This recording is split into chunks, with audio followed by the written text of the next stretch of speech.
The story of Lucretia Cay begins right here in this small cemetery along Mount Desert Street, which is also known as the Mount Desert Street Cemetery, directly across from the Abbey Museum, which is right there. And if we pan to the right, the Jessup Library.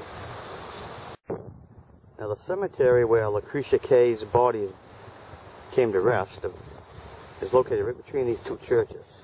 This white one right here, which can be seen from the village green in downtown Bar Harbor. And the second church is this one right here with the bell tower, almost directly across the street from the Jessup Library. The cemetery itself is fairly small, with some very old gravestones.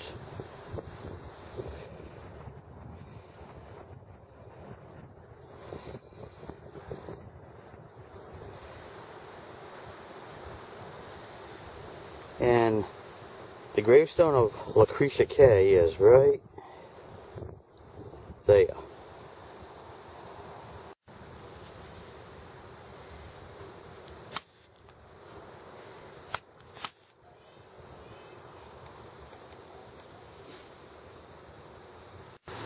Okay, right now we're at the Bar Harbor Ball Field, which is along Route 3 as you're heading toward Otter Creek. And this is probably the view Lucretia Cay would have seen as her and the other 12-year-old girl started out that day. Mountains, sunshine. It was an August day in the early 1800s. Just her and another 12-year-old girl.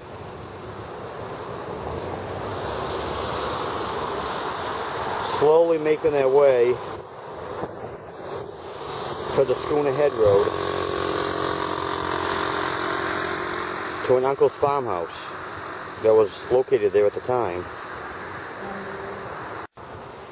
Now, as the two 12-year-old girls left Bar Harbor, they followed a trail that's no longer there today. The hiking trail used to run along right here, which is the bottom of Strawberry Hill.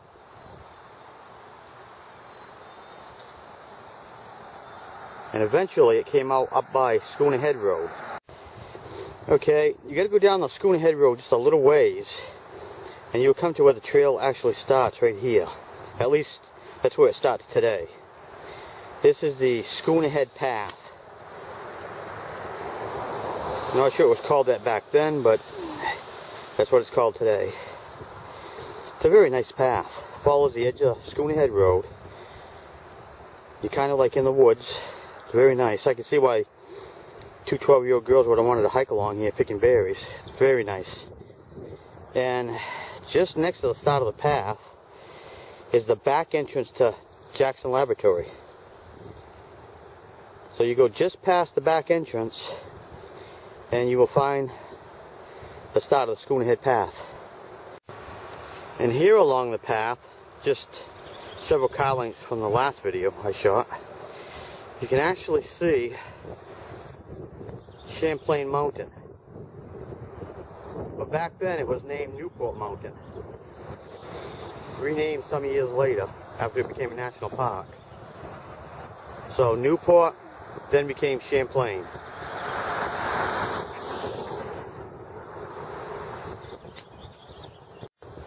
And the path continues down alongside of Schooner Head Road.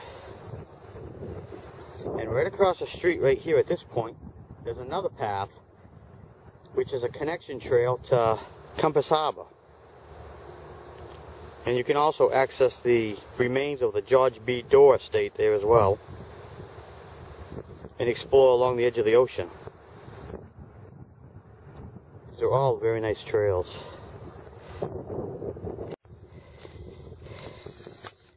Now this here is the Murphy Lane path.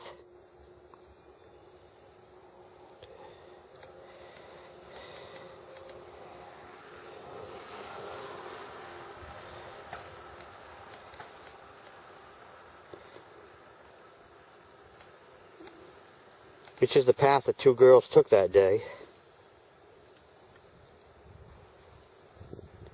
The reason they turned off of the Schooner Head trail is really unknown, other than at some point one of the girls decided to leave the Schooner Head trail and come up this trail instead.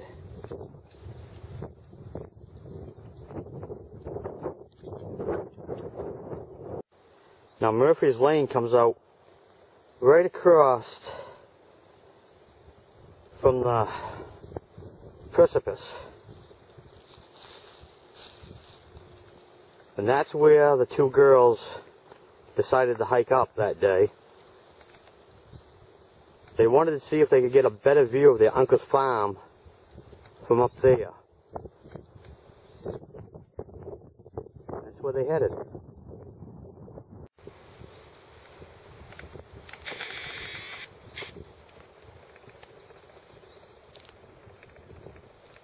The two girls made their way about, I don't know, a ways up anyway. It was well above a spot known as Great Cave.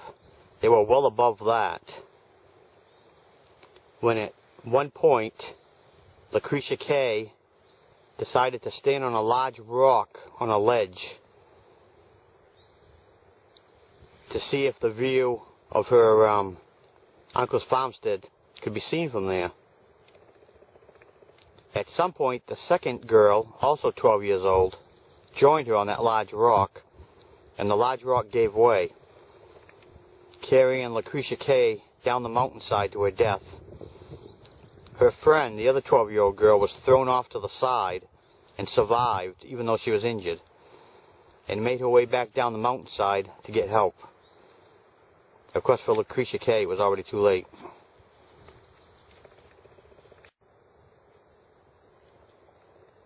Now, the family didn't have much money,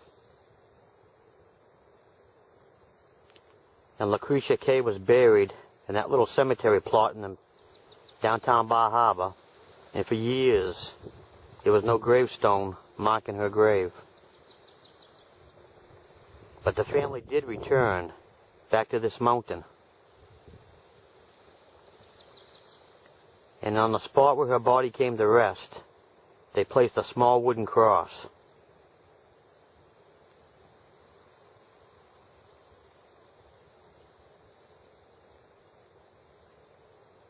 Years later, a relative returned, I believe a brother, and the gravestone that's in that grave, in that little graveyard down in town, was placed there by him.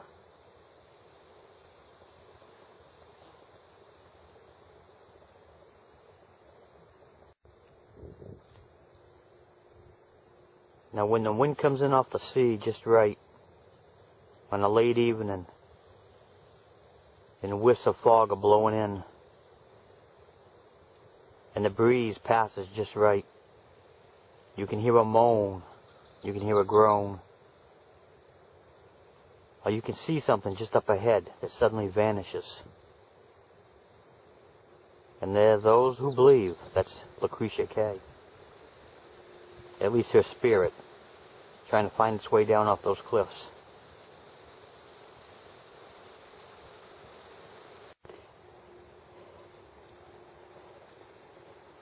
Not yet dusk, but we already have the fog rolling in.